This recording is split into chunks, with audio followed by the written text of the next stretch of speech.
Hi friends, welcome to WeLearn. U P S സിയുടെ previous year question papers discuss ചെയ്യുന്നതിൻ്റെ 26ാമത്തെ video ആണ്. നമ്മൾ നോക്കുന്നത് പൊളിറ്റി, ഗവൺമെൻറ്റ്സ് ആൻഡ് അഡ്മിനിസ്ട്രേഷനാണ്. നമ്മുടെ ഒന്നാമത്തെ ചോദ്യം ഇതാണ്: which one of the following duties is not performed by the controller and auditor general of India? അതായത് നമുക്കറിയാം, നമ്മുടെ രാജ്യത്ത് നമുക്കൊരു controller and auditor general of India ഉണ്ട് എന്നുള്ളത്. അദ്ദേഹവുമായി ബന്ധപ്പെട്ട ചില ഡ്യൂട്ടികൾ നമുക്ക് തന്നിട്ടുണ്ട്. അതിൽ ഏത് ഡ്യൂട്ടിയാണ് അദ്ദേഹം പെർഫോം ചെയ്യാത്തത് എന്നാണ് നമ്മളുടെ അടുത്ത് ചോദിച്ചിട്ടുള്ളത്. നമ്മുടെ ഒന്നാമത്തെ ഓപ്ഷൻ പറയുന്നത് to audit and report on all expenditure from the consolidated fund of India. അതായത് ഇന്ത്യയുടെ കൺസോളിഡേറ്റഡ് ഫണ്ടുമായി ബന്ധപ്പെട്ട എല്ലാ എക്സ്പെൻഡിച്ചേഴ്സും ഓഡിറ്റ് ചെയ്യുകയും റിപ്പോർട്ട് ചെയ്യുകയും ചെയ്യണമെന്നാണ് ഒന്നാമത്തെ ഓപ്ഷനിലൂടെ പറയുന്നത്. ഇത് നമ്മുടെ CAG പെർഫോം ചെയ്യുന്ന ഡ്യൂട്ടിയാണോ? ആണ്. ഇത് നമ്മുടെ controller and auditor general perform ചെയ്യുന്നൊരു ഡ്യൂട്ടിയാണ്. ഇനി നമുക്ക് നമ്മുടെ രണ്ടാമത്തെ ഓപ്ഷൻ നോക്കാം. നമ്മുടെ രണ്ടാമത്തെ ഓപ്ഷനിലൂടെ പറയുന്നത് to audit and report all expenditures from the contingency fund and public accounts എന്നാണ് പറഞ്ഞിട്ടുള്ളത്. അതായത് ഇന്ത്യയുടെ കോണ്ടിജൻസി ഫണ്ടിൽ നിന്നും അതുപോലെ പബ്ലിക് അക്കൗണ്ടുമായിട്ട് ബന്ധപ്പെട്ട എല്ലാ എക്സ്പെൻഡിച്ചേഴ്സും ഓഡിറ്റ് ചെയ്യുകയും അത് റിപ്പോർട്ട് ചെയ്യുകയും ചെയ്യണമെന്നാണ് പറയുന്നത്. ഇത് നമ്മുടെ CAG ചെയ്യുന്ന ഡ്യൂട്ടിയാണോ? ആണ്. ഇതും നമ്മുടെ കൺട്രോളർ ആൻഡ് ഓഡിറ്റർ ജനറൽ ചെയ്യുന്ന ഡ്യൂട്ടിയാണ്. ഇനി നമുക്ക് അവിടെ മൂന്നാമത്തെ ഓപ്ഷൻ നോക്കാം. നമ്മുടെ മൂന്നാമത്തെ ഓപ്ഷൻ പറയുന്നത് to audit and report on all trading, manufacturing, profit and loss accounts എന്നാണ് പറയുന്നത്. അപ്പോൾ നമ്മുടെ ട്രേഡിങ്ങും മാനുഫാക്ചറിങ്ങും അതുപോലെ തന്നെ ഇതുമായിട്ട് ബന്ധപ്പെട്ട ലാഭവും നഷ്ടവുമായിട്ടുള്ള ബന്ധപ്പെട്ട കാര്യങ്ങളെല്ലാം ഓഡിറ്റ് ചെയ്യുകയും റിപ്പോർട്ട് ചെയ്യുകയും ചെയ്യണമെന്നാണ് മൂന്നാമത്തെ ഓപ്ഷനിലൂടെ പറഞ്ഞിട്ടുള്ളത്. ഇതും നമ്മുടെ CAG ചെയ്യുന്ന ഡ്യൂട്ടിയാണോ? ആണ്. ഇതും നമ്മുടെ കൺട്രോളർ ആൻഡ് ഓഡിറ്റർ ജനറൽ ചെയ്യുന്ന ഡ്യൂട്ടിയാണ്. ഇനി നമുക്ക് നമ്മുടെ നാലാമത്തെ ഓപ്ഷൻ നോക്കാം.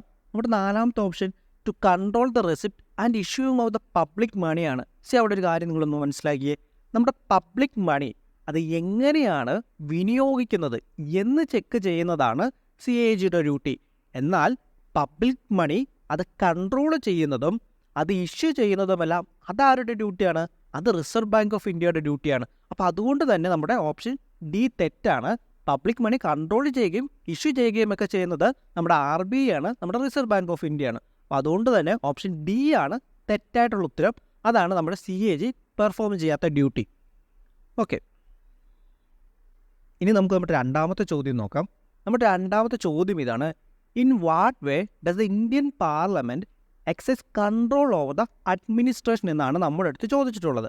തൽക്കാലം നമുക്ക് ഈ ചോദ്യത്തിൽ ഇങ്ങനെ പറയാം: ഏത് രീതിയിലാണ് ഇന്ത്യൻ പാർലമെൻറ്റ് അഡ്മിനിസ്ട്രേഷന് മുകളിൽ നിയന്ത്രണങ്ങൾ നടപ്പിലാക്കുന്നത് അല്ലെങ്കിൽ കൺട്രോൾ എക്സൈസ് ചെയ്യുന്നത് എന്നാണ് നമ്മളോട് ചോദിച്ചിട്ടുള്ളത്. അതിൻ്റെ ഓപ്ഷൻസിലേക്ക് പോകുന്നതിന് മുമ്പ് ഇന്ത്യയിൽ നിലനിൽക്കുന്ന ഭരണ സമ്പ്രദായം അനുസരിച്ച് നമുക്ക് രണ്ട് തരത്തിലുള്ള പാർലമെൻ്ററി കമ്മിറ്റികളാണുള്ളത്. ഒന്നാമതായി സ്റ്റാൻഡിംഗ് കമ്മിറ്റിയും രണ്ടാമതായി അഡ്ഹോക് കമ്മിറ്റിയും. അപ്പോൾ എന്താണ് സ്റ്റാൻഡിംഗ് കമ്മിറ്റി എന്നാൽ?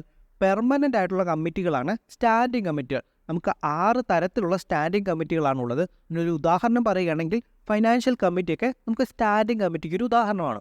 അത് കൂടാതെ നമുക്കുള്ള കമ്മിറ്റിയാണ് ടെമ്പററി കമ്മിറ്റികളായിട്ടുള്ള അഡ്ഹോക് കമ്മിറ്റി. അത് ഏറ്റവും നല്ല ഉദാഹരണമാണ്. ഒരു എൻക്വയറി കമ്മിറ്റിയൊക്കെ നമ്മുടെ അഡ്ഹോക് കമ്മിറ്റിക്ക് ഉദാഹരണമാണ്. താൽക്കാലികമായിട്ടുള്ള കമ്മിറ്റികളാണ്. അപ്പോൾ ഇങ്ങനെയുള്ള ഈ പാർലമെൻ്ററി കമ്മിറ്റികളായിട്ടുള്ള സ്റ്റാൻഡിംഗ് കമ്മിറ്റിയും അതുപോലെ തന്നെ അഡ്ഹോക് കമ്മിറ്റികളും ഉപയോഗിച്ചുകൊണ്ടാണ് ഇന്ത്യയിൽ നമ്മുടെ ഇന്ത്യൻ പാർലമെൻറ്റ് അഡ്മിനിസ്ട്രേഷന് മുകളിൽ കൺട്രോൾ എക്സൈസ് ചെയ്യുന്നത്. ഇനി നമുക്ക് നമ്മുടെ ഓപ്ഷൻസിലേക്ക് പോരുകയാണെങ്കിൽ നമ്മുടെ ഒന്നാമത്തെ ഓപ്ഷൻ പറയുന്നതാണ് ത്രൂ പാർലമെൻ്ററി കമ്മിറ്റീസ്. അപ്പോൾ നമുക്ക് വേറെ ഓപ്ഷൻസിലേക്ക് പോകേണ്ട ആവശ്യമുണ്ടോ? ഇല്ല. നമ്മുടെ പാർലമെൻ്ററി കമ്മിറ്റികൾ ഉപയോഗിച്ചുകൊണ്ടാണ് ഇന്ത്യൻ പാർലമെൻറ്റ് അഡ്മിനിസ്ട്രേഷന് മുകളിൽ കൺട്രോൾ അല്ലെങ്കിൽ നിയന്ത്രണങ്ങൾ എക്സൈസ് ചെയ്യാൻ സാധിക്കുന്നത്. അതുകൊണ്ട് തന്നെ നമ്മുടെ ചോദ്യത്തിൻ്റെ ഉത്തരമെന്ന് പറയുന്നത് ഓപ്ഷൻ എ ആണ്. ത്രൂ പാർലമെൻ്ററി കമ്മിറ്റീസ് ആണ് നമ്മുടെ ഉത്തരം. ഇനി നമുക്ക് നമ്മുടെ മൂന്നാമത്തെ ചോദ്യത്തിലേക്ക് പോകാം. നമ്മുടെ മൂന്നാമത്തെ ചോദ്യം ഇതാണ്: the term of the Lok Sabha. അതായത് നമ്മുടെ ലോക്സഭയുടെ കാലാവധിയുമായിട്ട് ബന്ധപ്പെട്ടതാണ് നമ്മുടെ ചോദ്യം. അപ്പോൾ നമ്മുടെ ഒന്നാമത്തെ ഓപ്ഷൻ പറയുന്നത് cannot be extended under any circumstances എന്നാണ് പറയുന്നത്. അതായത് ഏതൊരു സാഹചര്യം വന്നു കഴിഞ്ഞാലും ലോക്സഭയുടെ കാലാവധി നീട്ടുവാനായിട്ട് സാധിക്കുകയില്ല എന്നാണ് ഒന്നാമത്തെ ഓപ്ഷനിലൂടെ പറയുന്നത്. രണ്ടാമത്തെ ഓപ്ഷൻ പറയുന്നത് can be extend by 6 months at a time. അതായത് ഒരു തവണ 6 മാസം എന്ന രീതിയിൽ നമുക്ക് ലോക്സഭയുടെ കാലാവധി നീട്ടുവാനായിട്ട് സാധിക്കുന്നതാണ് എന്നാണ് രണ്ടാമത്തെ ഓപ്ഷനിലൂടെ പറയുന്നത്. മൂന്നാമത്തെ ഓപ്ഷനിലൂടെ പറയുന്നത് can be extend by 1 year at a time during the proclamation of emergency. നമുക്കറിയാം ആർട്ടിക്കിൾ 352 പ്രകാരമുള്ള ദേശീയ അടിയന്തരാവസ്ഥ പ്രഖ്യാപിക്കുന്ന സമയത്ത് ലോക്സഭയുടെ കാലാവധി നമുക്ക് അപ് ടു ഒരു വർഷം വരെ നമുക്ക് ലോക്സഭയുടെ കാലാവധി നീട്ടുവാനായിട്ട് സാധിക്കുന്നതാണ്. ഏത് സമയത്താണ്? ആർട്ടിക്കിൾ 352 പ്രകാരമുള്ള ദേശീയ അടിയന്തരാവസ്ഥ പ്രഖ്യാപിക്കുന്ന സമയത്ത്. അതുപോലെ തന്നെ ഈ അടിയന്തരാവസ്ഥ കഴിഞ്ഞു എന്ന് വിചാരിക്കുക, അല്ലെങ്കിൽ അതിൻ്റെ അടിയന്തരാവസ്ഥയുടെ കാലാവധി കഴിഞ്ഞു എന്ന് വിചാരിക്കുക, അല്ലെങ്കിൽ പ്രശ്നങ്ങളൊക്കെ സോൾവ് ആയെന്ന് വിചാരിക്കുക. അങ്ങനെയാണെങ്കിൽ ഈ അടിയന്തരാവസ്ഥ കഴിഞ്ഞിട്ടുള്ള പിന്നീടുള്ള 6 മാസത്തിൽ കൂടുതൽ ലോക്സഭയുടെ കാലാവധി നീണ്ടു പോകുക ഇല്ല താനും. ഈ 2 കാര്യങ്ങളാണുള്ളത്. ആർട്ടിക്കിൾ 352 പ്രകാരം ഒരു വർഷം വരെ ലോക്സഭയുടെ കാലാവധി ഒരു ദേശീയ അടിയന്തരാവസ്ഥ വരുന്ന സമയത്ത് നീട്ടുവാനായിട്ട് സാധിക്കും അറ്റ് എ ടൈം എന്നുള്ള രീതിയിൽ. അതുപോലെ തന്നെ ഈ അടിയന്തരാവസ്ഥയുടെ അല്ലെങ്കിൽ അടിയന്തരാവസ്ഥ സീസ് ടു ബി ഓപ്പറേറ്റ് ആണെങ്കിൽ പിന്നീടുള്ള 6 മാസം കഴിഞ്ഞാൽ ഈ ഒരു കാലാവധി തനിയെ ഇല്ലാതാകുകയും ചെയ്യും.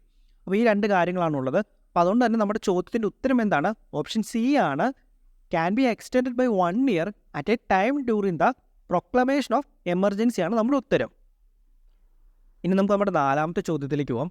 നമ്മുടെ 4ാമത്തെ ചോദ്യം ഇതാണ്: which one of the following bills must be passed by the each house of the Indian parliament separately by the special majority. അതായത് താഴെ തന്നിരിക്കുന്ന ഏത് ബില്ലാണ് ഇന്ത്യൻ പാർലമെൻറ്റിൻ്റെ ഇരുസഭകളും, അതായത് രാജ്യസഭയും ലോകസഭയും സ്പെഷ്യൽ മജോറിറ്റിയോട് കൂടി തന്നെ പാസ്സാക്കണം എന്നുള്ളത് ഏത് ബില്ലിലാണ് എന്നാണ് നമ്മുടെ അടുത്ത് ചോദിച്ചിട്ടുള്ളത്. നമുക്ക് ഒന്നാമതായിട്ട് തന്നിരിക്കുന്നത് ഒരു ഓർഡിനറി ബില്ലാണ്, രണ്ടാമതായിട്ട് മണി ബില്ലാണ്, മൂന്നാമതായിട്ട് ഫിനാൻസ് ബില്ലാണ്, നാലാമതായിട്ട് കോൺസ്റ്റിറ്റ്യൂഷൻ അമെൻമെൻറ്റ് ബില്ലാണ്. അപ്പോൾ ഇതിലേത് ബില്ലാണ് നമ്മുടെ ലോക്സഭയും രാജ്യസഭയും സെപ്പറേറ്റ് ആയിട്ട് തന്നെ സ്പെഷ്യൽ മജോറിറ്റിയോട് കൂടി പാസ്സാക്കേണ്ടത്? അത് നമ്മുടെ ഓപ്ഷൻ ഡി ആയിട്ടുള്ള കോൺസ്റ്റിറ്റ്യൂഷൻ അമെൻമെൻറ്റ് ബില്ലുകളാണ്, അല്ലെങ്കിൽ ഭരണഘടന ഭേദഗതി ബില്ലുകളാണ്. നമുക്ക് ഭരണഘടനാ ഭേദഗതി ബില്ലുകളെ 3ആയിട്ട് തരംതിരിക്കുവാനായിട്ട് സാധിക്കും. ആർട്ടിക്കിൾ 368 വരുന്നതും അത് നമുക്ക് 2 തരത്തിൽ പറയാം: സ്പെഷ്യൽ മജോറിറ്റിയും അതുപോലെ തന്നെ രണ്ടാമതായിട്ട് സ്പെഷ്യൽ മജോറിറ്റിയും അതിൻ്റെ കൂടെ തന്നെ സംസ്ഥാനങ്ങളുടെ അംഗീകാരവും വേണ്ടത്. അതിന് നമുക്ക് ആർട്ടിക്കിൾ 368 വരുന്ന ഭരണഘടനാ ഭേദഗതികളെന്ന് പറയാം. ഇനി ആർട്ടിക്കിൾ 368 പുറത്ത് വരുന്ന ഭരണഘടനാ ഭേദഗതികളുണ്ട്. അത് നമുക്ക് സിമ്പിൾ മജോറിറ്റിയോട് കൂടി നമുക്ക് പാസ്സാക്കാനായിട്ട് സാധിക്കും. അത് നമുക്ക് ഭരണഘടനയിൽ അത്ര വലിയ പ്രാധാന്യമുള്ള കാര്യങ്ങളൊന്നും ആയിരിക്കണമെന്നില്ല. നമ്മൾ പ്രധാനമായിട്ടും പറയുന്നത് ആർട്ടിക്കിൾ 368 കീഴിൽ വരുന്ന കാര്യമാണ്. അപ്പോൾ ആർട്ടിക്കിൾ 368 കീഴിൽ ഞാൻ പറഞ്ഞു 2 തരത്തിലാണ് അമെൻമെൻറ്റുകൾ വരുന്നത്. ഒന്ന് സ്പെഷ്യൽ മെജോറിറ്റിയോട് കൂടി പാസ്സാക്കുന്നതും, രണ്ടാമതായി special majority with ratification of state, അതായത് സംസ്ഥാനങ്ങളുടെ അംഗീകാരം കൂടി വേണ്ടത്. അപ്പോൾ എന്താണ് ഈ സ്പെഷ്യൽ മെജോറിറ്റി എന്ന് പറഞ്ഞാൽ? എന്താണ് സ്പെഷ്യൽ മജോറിറ്റി? സ്പെഷ്യൽ മജോറിറ്റി എന്ന് പറഞ്ഞാൽ ഇത്രയേ ഉള്ളൂ. ഇപ്പോൾ നമ്മുടെ ഭരണഘടനയിൽ ഏതെങ്കിലും ഒരു കാര്യം അമെൻഡ് ചെയ്യണം, അല്ലെങ്കിൽ അത് ഭേദഗതി ചെയ്യണം. അത് ഭേദഗതി ചെയ്യണമെങ്കിൽ അത് ആദ്യമേ ലോക്സഭയിലേക്ക് കൊണ്ടുപോകുന്നു, പിന്നെ അത് രാജ്യസഭയിലേക്ക് കൊണ്ടുപോകുന്നു. അങ്ങനെ ലോക്സഭയിലേക്കും രാജ്യസഭയിലേക്കും എത്തുന്ന സമയത്ത് അവിടെ എത്രയാണോ ടോട്ടൽ അംഗങ്ങൾ, മൊത്തത്തിൽ എത്ര അംഗങ്ങളുണ്ടോ മൊത്തത്തിലുള്ള അംഗങ്ങളുടെ 50% അധികം വോട്ടും വേണം. അതുപോലെ തന്നെ ആ ഒരു സമയത്ത് എത്ര പേരാണോ ആ ഒരു സമയത്ത് ആ വോട്ടെടുപ്പിനുണ്ടായിരുന്നത്, ആ വോട്ടെടുപ്പിനുണ്ടായിരുന്ന ആൾക്കാരുടെ 2/3 ഭാഗവും ഇതിനെ അംഗീകരിക്കുകയും വേണം. ഉദാഹരണം പറയുകയാണെങ്കിൽ ഒരു 100 പേരാണ്, ഇപ്പോൾ നമ്മുടെ ലോക്സഭയിൽ 100 പേരാണ് ഉള്ളത്. അപ്പോൾ അതിൻ്റെ സ്പെഷ്യൽ മജോറിറ്റി എന്ന് പറഞ്ഞു കഴിഞ്ഞാൽ അതിൻ്റെ 50 ആണല്ലോ അതിൻ്റെ പകുതി. അതിൻ്റെ 50ൽ മേളിൽ ആൾക്കാർ ഈ ഒരു കാര്യത്തെ അംഗീകരിക്കുകയും വേണം. അതുപോലെ തന്നെ ആ സമയത്ത് വോട്ടെടുപ്പ് നടക്കുന്നുണ്ടല്ലോ, വോട്ടെടുപ്പ് നടക്കുന്നതിൻ്റെ 2/3 ഭാഗവും ഇതിനെ അംഗീകരിക്കണം. ആ 2/3 ഭാഗം എന്ന് പറയുന്നത് സ്വാഭാവികമായിട്ടും ഈ 50+ വരികയും ചെയ്യണം.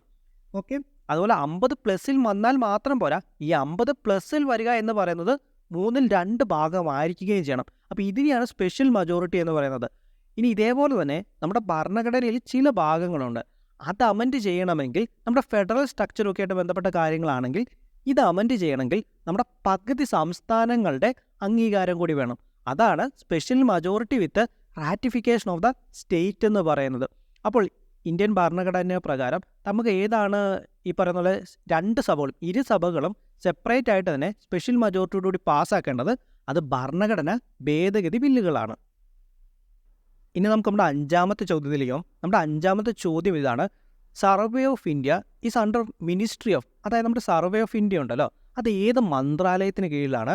അത് ഡിഫൻസ് ആണോ, എൻവയോൺമെൻറ്റ് ആൻഡ് ഫോറസ്റ്റ് ആണോ, ഹോം അഫെയർസ് ആണോ, സയൻസ് ആൻഡ് ടെക്നോളജി ആണോ?